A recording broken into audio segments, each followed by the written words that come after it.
In a matter of months, maybe even weeks, the UN Permanent Court of Arbitration in The Hague will release its decision on Manila's maritime case against Beijing. Win or lose, it will be pivotal to Manila's interests in the West Philippine Sea, the portion it claims in the South China Sea.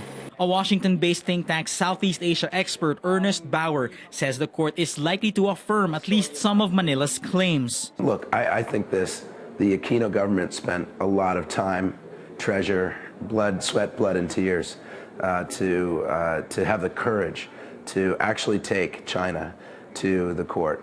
What has Bauer concerned is President-elect Rodrigo Duterte saying he's open to one-on-one negotiations with China. If the ship is in still water, the ship of negotiation is in still water and there is no wind to push the sails, I might decide to just talk bilateral with China. Bauer says even if Manila wins its case, it will only impact Beijing if other countries support the ruling.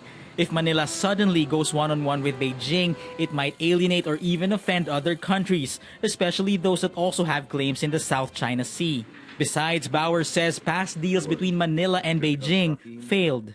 It will use its asymmetrical size to pressure the Philippines for a deal that's good for China and less good for the Philippines. I think that's what the record shows. But Manila-based geopolitical analyst Richard Haydarian says the Philippines must take the risk. My thing is this, we have to talk to China, but we have to not be naive. Let's be very clear. The Chinese want to dominate the area.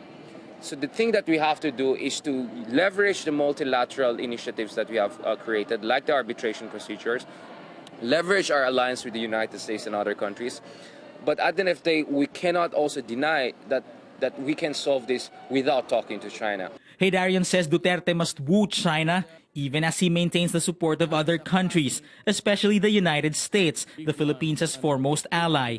So Duterte has to have this very difficult balancing act. But for Bauer, the Philippines must capitalize on its arbitration case and not take it for granted. China's it's a big country to take on by yourself. It's stunning, frankly, that Manila had that confidence to do that. I think it's also historically important that you did. The question now is whether the court will indeed affirm Manila's claims. JC Gotinga, CNN Philippines.